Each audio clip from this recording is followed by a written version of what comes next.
Walang tunay na kasiyahan at kaganapan ng buhay sa isang taong namumuhay sa kasakiman.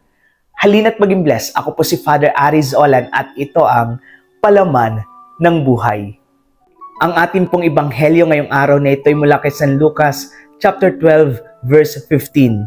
At sinabi niya sa kanilang lahat, mag-ingat kayo sa lahat ng uri ng kasakiman sapagkat ang buhay ng tao ay wala sa dami ng kanyang kayamanan.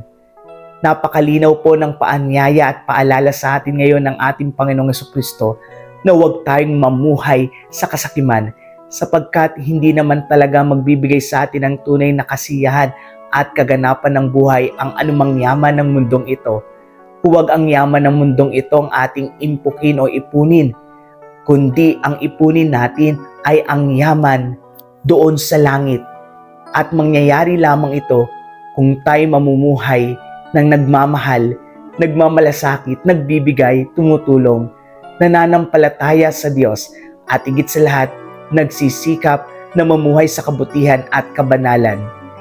Kaya kung sakim ka, magbago ka na, hindi pa huli ang lahat dahil tutulungan tayo ng ating Panginoong Jesucristo para magbago, para mamuhay tayo ayon sa Kanyang kalooban.